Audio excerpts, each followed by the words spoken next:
The financial world has a dirty little secret that your wealth manager will never tell you over a steak dinner. It is a statistic so embarrassing that it threatens the very existence of the private banking industry. According to data shared by institutional insiders like Kalpin Parekh, out of 251 high-net-worth investors, 248 of them failed to beat a basic, low-cost index fund over the long run. That is a failure rate of nearly 99%. These are the elite. These are the people with Ivy League degrees, access to exclusive hedge funds, and private lines to the most powerful CEOs on Wall Street. And yet, they are being consistently outperformed by people who barely understand what a price-to-earnings ratio is. If you are an average investor with a few $1,000s in a brokerage account, you probably feel like the game is rigged against you. You think the elite have better data, faster computers, and secret backroom deals. But the data suggests that for the elite, the game is rigged by their own success. We call this the curse of connection. In the world of money, intelligence is not just a tool, it is often a liability. When you are wealthy, everyone wants a piece of you. Your phone never stops ringing with pitches for private equity, exotic startups, and thematic funds that promise to be the next big thing. You are constantly fed a diet of high-octane stories and sophisticated narratives. The problem is that wealth allows you to be complicated, and in investing, complexity is usually the enemy of compounding. While the average person is forced to be simple because they lack options, the wealthy person chooses to be complex because they can. They buy into the latest manufacturing resurgence theme, or the newest tech bubble because it feels like something a smart, connected person should do. They ignore the boring, quiet compounding of the broad market because it lacks the ego boost of a complex trade. According to observations from 30 years in the Indian and global public markets, money is made quietly. Wealth is built in silence. But the elite live in a world of noise. They attend weddings, alumni reunions, and even funerals, where the only topic of conversation is the next hot tip. They are constantly stimulated to act. But as any seasoned market veteran will tell you, the market is a giant machine designed to humiliate anyone who thinks they can outsmart it by being busy. The market does not care about your revolution around the sun, and it certainly does not care about your network. In this deep dive, we are going to deconstruct why the very things that made these people rich in the first place, their drive, their connections, and their intelligence, are the exact same things that are making them terrible investors. We will look at the math behind the tax drag that quietly eats portfolios alive, and we will reveal why a chauffeur in Mumbai might actually be a better financial architect than a billionaire in a corner office. Let us look at a real-world experiment in human behavior. On one side, we have a billionaire. He has access to every family office and every exotic investment vehicle known to man. On the other side, we have a driver. He is a hard-working guy with no formal financial education. He does not read 30-page research documents or track global macro trends. But he has one thing the billionaire lacks. He has a process that he cannot interfere with. Starting around 2006, this driver began a systematic investment plan, or an SIP. Every month, 2,000 rupees, about $25, was automatically deducted from his salary and put into a simple fund. He did not check the market every day. He did not listen to podcasts about the upcoming recession of 2026. He just worked. When the market crashed by 50% in 2008, his SIP kept buying. It bought more units when they were cheap because the process did not have an ego. When the market went sideways for 5 years, the SIP kept buying. When the world panicked during the global pandemic and markets fell 40%, the driver did not call his advisor to panic sell. He probably did not even know the market was down that much. He just kept buying. Fast forward 18 years. That driver's portfolio has compounded at a rate of nearly 17% annually. It is a tax-efficient, low-cost, emotional-free journey that has turned a tiny monthly contribution into a significant fortune. Now, look at the billionaire. Because the billionaire has what we call the curse of connection, he is constantly tempted to optimize. When the market is high and everyone is euphoric, he buys more because the news is positive and his friends are making money. When the market falls, he feels the need to protect his capital. He stops his contributions. He waits for the dust to settle. He tries to time the bottom. By trying to be smart, the billionaire misses the most important ingredient of compounding: uninterrupted time. The driver bought high, and he bought low. He did not try to judge the market because he knew he did not know. The billionaire, however, formed opinions faster than the market could move. The wealthiest people often have poorer returns because they fail to follow the method of disciplined investing. They are too rich to do an SIP. They think SIPs are for the small players. They want the big deals, the private placements, the things that require a signature and a fancy dinner. But here's the reality. The two most important conditions of compounding are time and buying during the low cycles. The billionaire has the money, but he lacks the temperament to let time work. He is too busy being connected. He is busy buying thematic funds after they have already delivered 300% returns. He is buying silver at $30 because his cousin sent him a late-night message saying it is going to 300. He is chasing the tail end of the trend, while the driver is quietly building the foundation of the trend. The driver's return was not intentional. It was the result of a lack of intelligence being a massive advantage. He had faith in the method. The billionaire had faith in his own ability to outguess the method. In the long run, the method always wins. The billionaire earns a 0% return, and his life is still set, but his capital has failed its primary mission. The driver earns 17% and changes his family's destiny. This is the fundamental disconnect in modern finance. If you want to understand why the elite fail, you have to look at the math of friction. Most investors focus on their gross returns. They see a stock go up 20% and they feel like geniuses. But the elite have a unique problem. They churn their portfolios. They are constantly moving money from one fund to another, from one asset class to another, searching for the top performing quartile. They believe that being active is the same as being productive. But every time you sell, you invite the silent killer into your house, the tax man. In countries like India or the United States, the tax on capital gains is not just a one-time fee. It is a massive blow to the power of compounding. Let us do some simple math that every family office should have tattooed on their walls. In a high-growth market, $1 today has the potential to become $30 in 30 years if left untouched. This is the magic of 12 to 14% compounding. Now, imagine you are a sophisticated investor who likes to rebalance and switch funds every year. You decide to sell a position to lock in a profit and move to a new hot fund. You pay your capital gains tax. Let us say you pay $1 in tax today. You think, it is just $1. I still have the rest to reinvest. But you are wrong. You did not just lose $1. You lost the $30 that $1 would have become 30 years from now. You have effectively robbed your future self of 30 times the tax you paid today. This is the tax drag. The more you churn your portfolio, the more you are donating your family's long-term wealth to the government. Churning recklessly every 6 months or every 2 years is a recipe for mediocrity. The elite are the biggest offenders of this. They have wealth managers who are paid to do something. If a wealth manager just told a billionaire to sit still for 20 years, the billionaire would fire them. So, the manager suggests a move. They switch from a large cap fund to a mid cap fund. They move from equities into gold because gold is back in the headlines. Each move creates a tax event. Each tax event creates a drag. According to research into fund migration, 75 to 80% of funds do not remain in the top performing category for more than 3 years.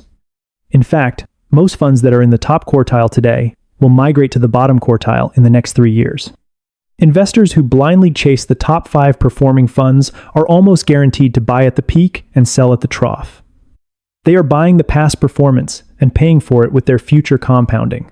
The elite get drunk along with the asset classes they own. When silver and gold go up 80 to 100% in a single year, they pile in. They ignore the fact that the best time to buy was 4 years ago when no one was talking about it. By the time it reaches the headlines, it is no longer an investment. It is a crowded trade. When an asset class gets drunk, you have to stay sober. But staying sober is hard when everyone at the country club is talking about their triple-digit gains. This is why 80% of the wealth management industry is essentially a casino. And in a casino, the only certain winner is the house. The house wins through fees, and the government wins through taxes. If you want to win, you have to stop playing their game. You have to stop the churn. You have to realize that every time you feel the urge to act, you are likely about to make a very expensive mistake. To be a truly successful investor, you have to stop thinking about stories and start thinking about base rates. A base rate is the historical probability of an event happening. It is the cold, hard truth that ignores your feelings and your connections. Most elite investors operate on narratives. They hear a story about a startup that went 500 times in value, and they think, I can find the next one. But what is the base rate of that happening? Consider the Bessembinder study, which analyzed over 25,000 stocks over several decades. The findings were devastating to the ego of the active investor. It found that 96% of all stocks in history collectively performed no better than a one-month treasury bill. Only 4% of stocks accounted for all the net wealth creation in the entire stock market. Think about that. If you are picking individual stocks or investing in concentrated private equity deals, you have a 96% chance of picking a dud that will underperform a boring government bond. The elite believe their intelligence allows them to find that 4%. They hire analysts and use complex models to identify the winners. But the data shows they are no better at it than a coin toss. In fact, they are often worse because they are attracted to the glamorous stocks, the ones with the high ROEs and the fancy offices. But as the markets have shown time and again, high return on equity does not always equal high investment returns. Global giants like Microsoft went 15 years with a 0% return despite being incredible businesses. Why? Because investors bought them at 70 or 80 times earnings. They overpaid for growth.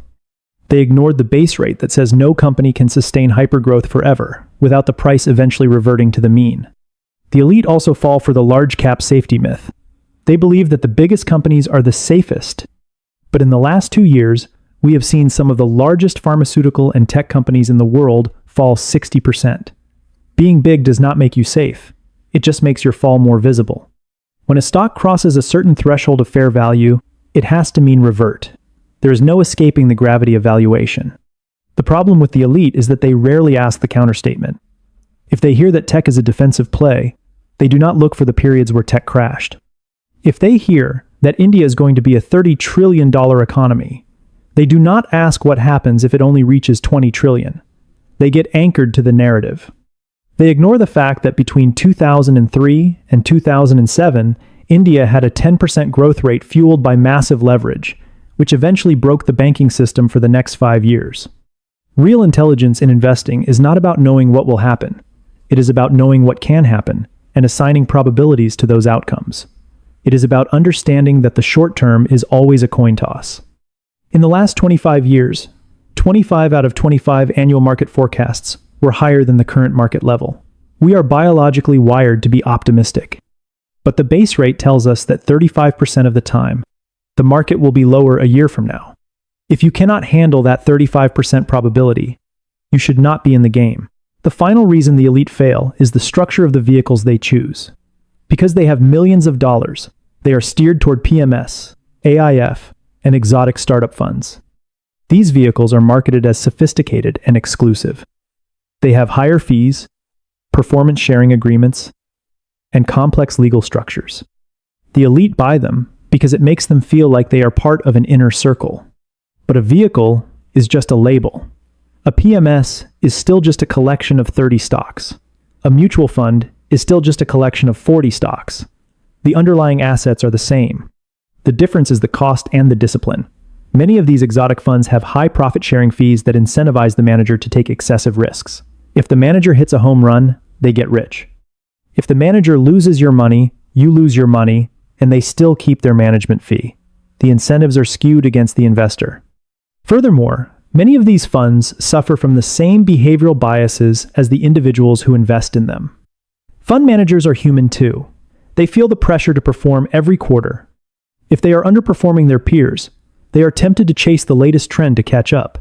They buy the expensive tech stocks or the overvalued consumer companies because that is what is working right now. They abandon their value discipline because they are afraid of losing their clients. This creates a cycle of mediocrity. The elite move from one underperforming manager to the next, paying entrance and exit fees and taxes at every step. They are spreading their portfolio too thin, investing in 20 different things thinking they are diversified, when in reality, they just have a very expensive version of the index. They have all the risk of the market, but none of the low-cost efficiency. The hero of the story is not the asset class. It is not gold, or silver, or Indian tech, or global healthcare. The hero is the process. The hero is the method. For the average investor, the most powerful tool you have is simplicity. By using a low-cost, diversified approach, and sticking to it through every cycle of euphoria and fear. You are doing something that 98% of the elite cannot do.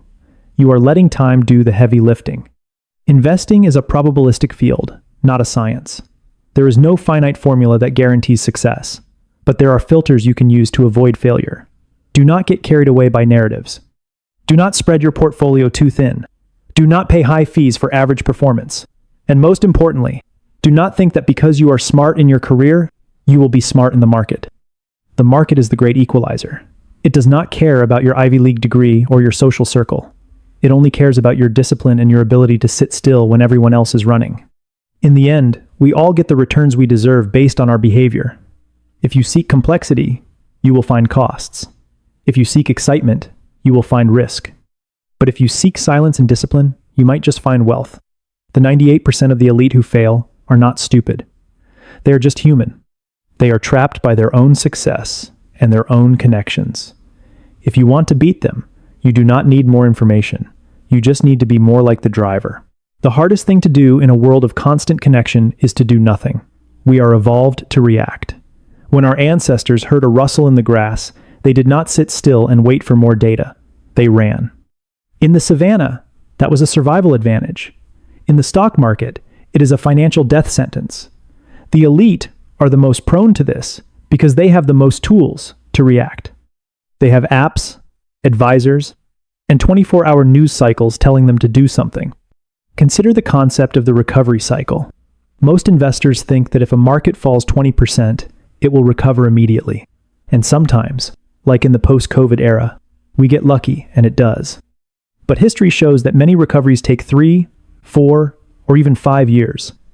During those long periods of stagnation, the elite lose their minds. They look at their statements every month. They see no growth, and they start to question the design of their portfolio. They start to look for something, anything, that is moving. This is when they make the catastrophic switch. They exit their long-term equity positions right before the recovery begins and move into whatever was hot in the last 12 months. This is why doing less usually earns more returns. The more you churn your portfolio, the more you are benefiting the ecosystem, not yourself. You are the liquidity for the casino. If you do not want the casino to win, stay away from the tables. The most successful investors are those who can differentiate between class, style, and form. A fund manager might have long-term class, but their temporary form might be bad because their style is currently out of favor. The elite fail because they confuse form with class. They see a manager with bad form and they assume they have no class, so they sell. Then the style rotates. The manager's form returns to the top, and the elite are left watching from the sidelines. To build a portfolio that lasts generations, you have to invest in design rather than products. A good design accounts for geography, business models, and time. It includes Indian stocks for growth, global stocks for diversification, and precious metals as a hedge against currency depreciation. But once that design is in place, your job is to be the guardian of the process, not the manager of the assets. The brother-in-law of a major fund president invests for his 2 young nieces using a single, simple design. He does not call every year to ask about the market. He does not read the monthly newsletters. He just lets the SIP run. He will likely make more money over the next 20 years than the fund president himself, because the president is too close to the flame. Even the experts struggle to curtail their own egos. They feel the need to act because they have the illusion of expertise. The ultimate goal of investing is to reach a point where your money is working harder than you are. But to get there, you have to stop working your money so hard. Stop the churning. Stop the tax drag. Stop the pursuit of the exotic. The secret to surviving the next market crash, or the one after that, is not a secret strategy. It is the boring, unglamorous, and deeply difficult discipline of staying the course while the elite around you are busy failing. Wealth is made in the quiet moments between the headlines. If you can learn to love the silence, you have already won. The final lesson from the failure of the elite is the misunderstanding of rebalancing. Rebalancing is supposed to be the process of selling what has become expensive and buying what has become cheap. On paper, it is the most logical thing in the world, but in practice, it is where most wealth goes to die. Why? Because most people rebalance at the wrong time and for the wrong reasons. The elite often rebalance because they are afraid, not because they are following a plan. When their equity portion grows because the market is doing well, They do not want to sell and pay the tax. They want to ride the winner. They get drunk on the momentum. Then, when the market crashes and their equity portion shrinks, they get scared and sell even more to protect what is left. They are effectively doing the opposite of rebalancing. They are selling low and buying high. True rebalancing happens at extreme points, perhaps once in 5, 7, or 10 years. It is a rare and sober act. It is about recognizing when an asset class has moved so far beyond its fair value that it has become a bubble. This is what happened with tech stocks globally in 2021, and it is what happens with gold and silver every decade or so. When the asset class is drunk, you must be the one who takes away the keys. But here is the problem. The elite are usually the ones hosting the party. They are the ones buying the most at the peak because they have the most capital to deploy.